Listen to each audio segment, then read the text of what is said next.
Hi hello friends, welcome to our channel. இன்றைக்கி நம்ம என்ன பார்க்க போகிறோம் அப்படின்னா, பண கஷ்டம், பண பிரச்சனைகள், வீட்டுக்குள்ளே வருமானம் கொண்டு வரோம். இன்றைக்கி தான் சம்பளம் வாங்கியிருக்கோம், ஒரு 2 நாள் 3 நாளில் எப்படி தான் அமௌண்ட் போகுதுன்னே தெரியல.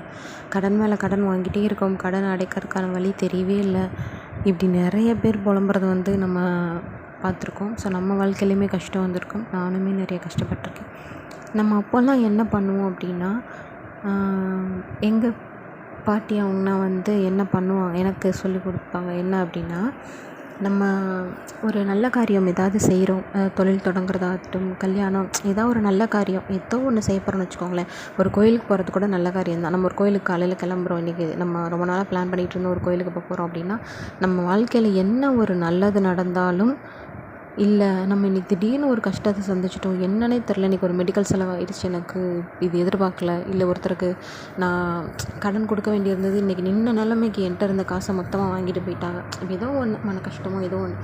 அப்படி இருக்கும்போது நம்ம பண்ண வேண்டிய ஒரே ஒரு சின்ன பரிகாரம், இதை நீங்கள் ரெகுலராக ஃபாலோ பண்ணிட்டு வாங்க. கண்டிப்பாக உங்களுக்கு ஒரு பெரிய மாற்றம் தெரியும். என்ன அப்படின்னா, இப்போ நான் உங்களுக்கு காமிச்சிட்ருக்கேன்ல, இதுதான் என் வீட்டில் நான் ஃபாலோ பண்ணுற மெத்தட். இந்த மாதிரி உங்களுக்கு கிடைச்சா சின்ன ஓலைப்பெட்டி, நான் ஓலைப்பெட்டி தான் வச்சுருக்கேன். உங்களுக்கு இது கிடைக்கல அப்படின்னா, அந்த சின்ன மரக்கா பெட்டி அப்படின்னு சொல்லுவாங்க, இதே மாதிரியே இருக்கும், பட் கொஞ்சம் திக்காக பின்னிருப்பாங்க.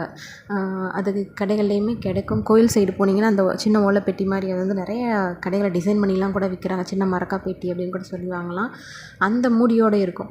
ஸோ அந்த மாதிரியான பெட்டிகளை வாங்கி உங்கள் வீட்டில் வச்சுக்கோங்க. அது உங்கள் வீட்டில் நீங்கள் பூஜை அறை வச்சுருப்பீங்கள்ல, அதில் கரெக்டாக வடக்கு பகுதியில் குபேர மூலை சொல்லுவோம்ல, அந்த இடத்துல அந்த பெட்டியை வச்சுக்கோங்க. என்ன பண்ணணும் அப்படின்னா, உங்களுக்கு எந்த நல்ல விஷயம் நடந்தாலும் ரூ. 1 இல்லை ரூ. 5 உங்கள் கையில் அப்போதைக்கு என்ன காசு, சில்லற காசு தான் போடணும். என்ன காசு கிடைக்குதோ அந்த சில்லற காசை அதில் போட்டுருங்க.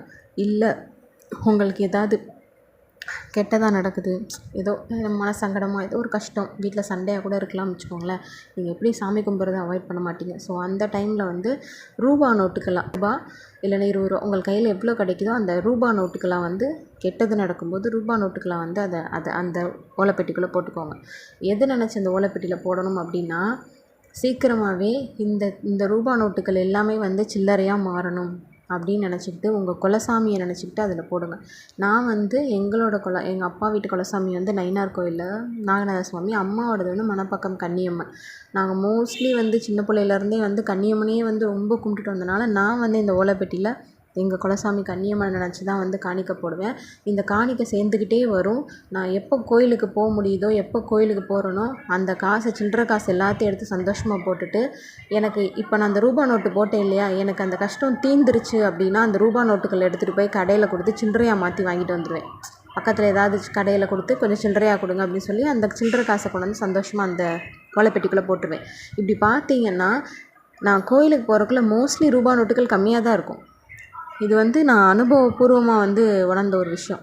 நீங்களும் இந்த ஓலைப்பெட்டி பரிகாரத்தை செஞ்சு பாருங்கள். கண்டிப்பாக உங்களுக்கு சீக்கிரமே வீட்டில் இருக்க பிரச்சனைகள்லாம் குறைஞ்சி ஒரு பாசிட்டிவிட்டி தெரியும். ஸோ இந்த ஓலைப்பெட்டி பரிகாரத்தை நீங்களும் செஞ்சு பாருங்கள். உங்கள் குலசாமியை நினச்சி நீங்கள் விளக்கேற்றும் போதெல்லாம் நல்லதோ கெட்டதோ எதுனாலும் அதில் காணிக்கை போட்டு பாருங்கள்.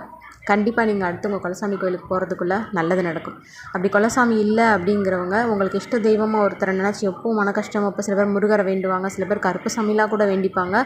ஸோ அந்த மாதிரி தெய்வங்கள்கிட்ட கோயிலுக்கு போகும்போது அந்த காணிக்கையை சமர்ப்பிச்சிருங்க. இந்த பதிவு உங்களுக்கு ரொம்ப பயனுள்ளதாக இருந்திருக்கும். இது எங்கள் வீட்டில் நாங்கள் கடைப்பிடிக்கிற முறை. நம்ம ஒரு விஷயம் சொல்கிறோம் அப்படின்னா, அது நமக்கு ஒர்க் ஆனால் மட்டும்தான் சொல்லணும். எங்களுக்கு பரம்பரையாக ஒர்க் ஆகிட்டு இருக்க இந்த நல்ல விஷயங்களை உங்களோட ஷேர் பண்ணிக்கிறதுல, உங்கள் கஷ்டம் தீரும் அப்படின்னா இதை ஷேர் பண்ணிக்கிறதுல எனக்கு ரொம்ப சந்தோஷம். முடிஞ்சால் நம்ம சேனலை சப்ஸ்கிரைப் பண்ணிட்டு பாருங்கள். தேங்க்யூ.